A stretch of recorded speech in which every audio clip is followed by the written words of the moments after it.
அதிமுக கோட்டையில் போட்டியிட விரும்பும் டிடிவி தினகரன் எந்த தொகுதி, என்ன காரணம் தெரியுமா? வணக்கம் செய்திப்புணல் நேயர்களே. ஜெயலலிதா மறைவுக்கு பின்னர் அதிமுகவில் இருந்து பிரிந்து அம்மா மக்கள் முன்னேற்றக் கழகம் என்ற புதிய கட்சியை தொடங்கிய டிடிவி தினகரன் வரும் சட்டமன்ற தேர்தலில் ஆண்டிப்பட்டி தொகுதியில் போட்டியிட திட்டமிட்டுள்ளதாக தெரிகிறது.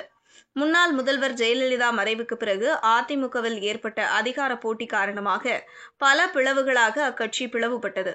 இந்த நிலையில் அதிமுகவின் 18 எம்எல்ஏக்களை தன்வசம் வைத்துக் கொண்டு இபிஎஸ்க்கு டிடிவி தினகரன் கடும் நெருக்கடி கொடுத்து வந்தார். 18 பேரும் தகுதி நீக்கம் செய்யப்பட்ட பிறகு இபிஎஸ், ஓபிஎஸ் ஒன்றாக இணைந்து அதிமுகவையும் ஆட்சியையும் வழிநடத்த டிடிவி தினகரன் தனிமைப்படுத்தப்பட்டார்.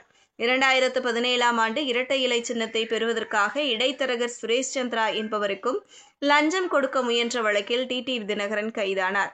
பின்னர் 2 மாதங்கள் சிறையில் இருந்த டிடிவி தினகரன் குற்றப்பத்திரிகையில் பெயர் இடம்பெறாததால் சிறையில் இருந்து வெளியே வந்தார். தினகரன் கைதான அடுத்த வருடமே, அதாவது 2018ஆம் ஆண்டு மதுரை மேலூரில் அம்மா மக்கள் முன்னேற்றக் கழகம் என்ற பெயரில் புதிய கட்சியை தொடங்கினார். ஜெயலலிதாவின் தொண்டர்களை ஒருங்கிணைப்பதுதான் கட்சியின் நோக்கம் என்றும் அறிவித்தார்.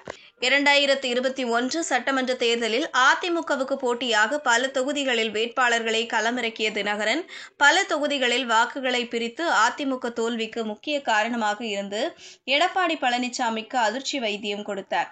அதன் பிறகு தனது அரசியல் செயல்பாடுகளை படிப்படியாக குறைத்துக் கொண்ட டிடிவி தினகரன் அறிக்கைகள், பேட்டிகள் என்று அளவில் மட்டுமே தன்னை சுருக்கிக் கொண்டார். கடந்த நாடாளுமன்ற தேர்தலில் பாஜக கூட்டணியில் இணைந்த அவர் தேனி நாடாளுமன்ற தொகுதியில் திமுக வேட்பாளரும் தனது பழைய தோழருமான தங்க தமிழ்ச்செல்வனிடம் தோல்வியை தழுவினார். இந்த நிலையில்தான் வரும் சட்டமன்ற தேர்தலுக்காக டிடிவி தினகரன் தயாராகி வருவதாக கூறப்படுகிறது. அதிமுக பாஜக கூட்டணி உறுதி செய்யப்பட்டு அறிவிக்கப்பட்ட பிறகு இந்த கூட்டணியில் இருக்கும் மற்ற கட்சிகள் எவை என்பது பற்றி அமித்ஷாவோ எடப்பாடியோ இன்னும் வாய் திறக்கவில்லை. ஆனால் தினகரனோ தான் தேசிய ஜனநாயக கூட்டணியில் இருப்பதாகவும் தனக்கு பின்னால் தான் அந்த கூட்டணியில் அதிமுக இணைந்தது என்றும் கூறி வருகிறார். ஆனால் அதிமுக பாஜக கூட்டணியில் தினகரனை எடப்பாடி ஏற்றுக்கொள்வாரா என்பது சந்தேகமாக இருந்து வரும் நிலையில் ஆண்டிப்பட்டி தொகுதியை குறிவைத்து மறைமுகமாக தேர்தல் பணியை துவங்கி இருக்கிறார் டிடிவி தினகரன். எம்ஜிஆர், ஜெயலலிதா என முக்கிய தலைவர்கள் போட்டியிட்டு வென்ற ஆண்டிப்பட்டி ஒரு ஸ்டார் தொகுதி. அதிமுகவின் கோட்டையான இந்த தொகுதியில் போட்டியிட விரும்பும் தினகரன் கடந்த நாடாளுமன்ற தேர்தலில் தேனி தொகுதியில் போட்டியிட்டு தோல்வியடைந்தாலும் இந்த தொகுதியில் வரும் ஆண்டிப்பட்டி தொகுதியில் மட்டும் சுமார் 54,000 வாக்குகளை பெற்று கவனத்தையும் ஈர்த்தார்.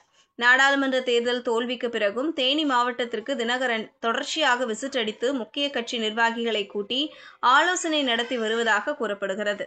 இது தவிர கட்சி நிர்வாகிகளின் சுக துக்க நிகழ்ச்சிகளில் தவறாமல் கலந்து கொள்வதாகவும் கூறப்படுகிறது. இதை தவிர கோவில் கும்பாபிஷேக விழாக்களுக்கு நிதி அளிப்பது, ஏழை மாணவர்கள் கல்வி உதவித்தொகை என சட்டமன்ற தேர்தலை மனதில் வைத்து ஆண்டிப்பட்டியில் பல காரியங்களை செய்து வருவதாக கூறுகின்றனர். பூத் கமிட்டியை வலுப்படுத்தும் பணியிலும் இறங்கியுள்ளார். குறிப்பாக ஆண்டிப்பட்டி தொகுதியில் முக்குளத்தோர் சமூகத்தைச் சேர்ந்தவர்களே பிரதானமானவர்கள் என்பதால் அதுவும் தனது வெற்றியை உறுதி செய்யும் என்று தினகரன் நம்புவதாக கூறப்படுகிறது. இதுபோன்ற செய்திகளை தெரிந்து கொள்ள செய்திப்புணலுடன் இணைந்திருங்கள்.